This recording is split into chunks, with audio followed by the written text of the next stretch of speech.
gracioso.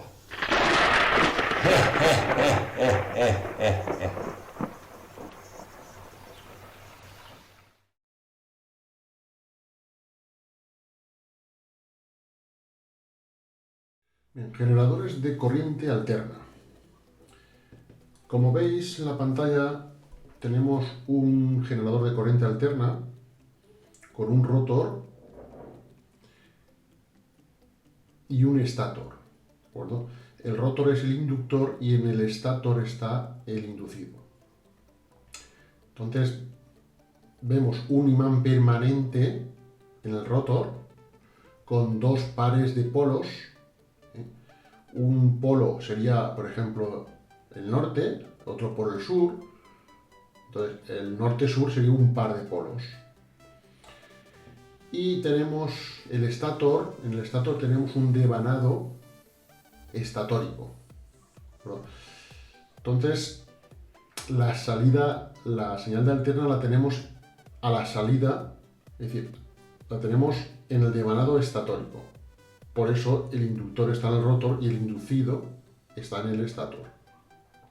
Entonces, cuando, por ejemplo, acoplamos un eje de un aerogenerador a el eje del rotor, este imán gira y las líneas de campo magnético de este imán permanente cortan el devanado estatórico y entonces se induce, en virtud del principio de inducción electromagnética, se induce una corriente en el devanado estatórico. Bien.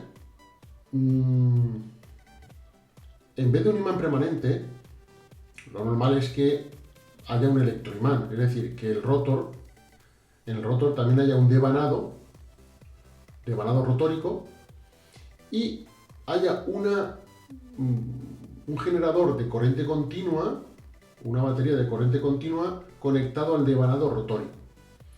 Entonces, de esta forma tenemos el electroimán. Esta batería conectada al devanado rotórico se le llama excicatriz. Excicatriz, aquí lo tenéis. En el generador de corriente alterna, el rotor no puede girar a cualquier velocidad, tiene que girar a la velocidad adecuada para que a la salida tenga una señal alterna de 50 Hz, que es la frecuencia de nuestra red eléctrica. Es decir, tiene que haber una sincronización entre la velocidad de giro del rotor y la señal y la frecuencia de la señal alterna. Entonces, si el número de polos, o sea, ahora tenemos en la figura dos pares de polos, norte-sur, norte-sur.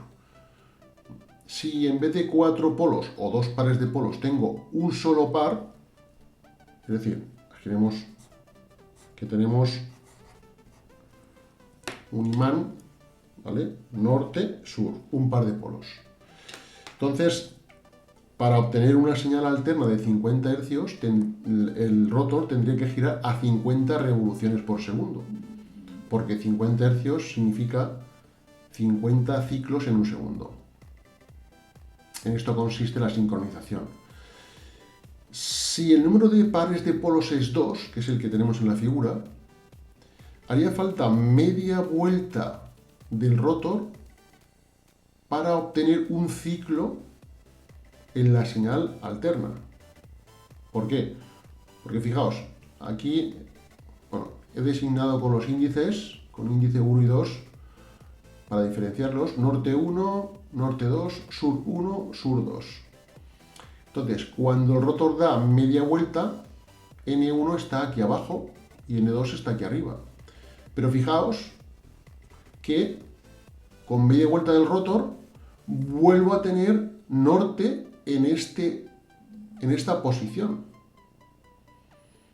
Eso, a efectos de la señal alterna, es como si hubiera dado, o sea, se da un ciclo, supone un ciclo de señal, porque con media vuelta del rotor tengo otra vez norte en esta posición. Entonces, tenemos que con un par de polos, la frecuencia angular de la señal alterna es igual a la velocidad del rotor, a la velocidad angular del rotor. Con dos pares de polos, lo que tenemos aquí, tengo que la velocidad, la frecuencia angular dividido 2 es igual a la velocidad angular del rotor. La velocidad angular del rotor es la frecuencia angular dividido 2. O dicho de otra manera,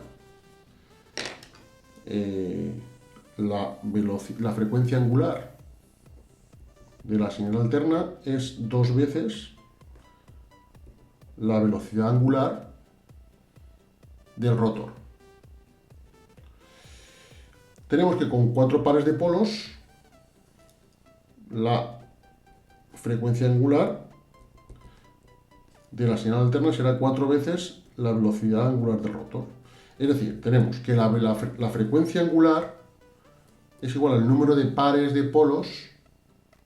La frecuencia angular de la señal alterna es igual al número de pares de polos por la velocidad angular del rotor. Entonces, la frecuencia angular de la señal es 2πf.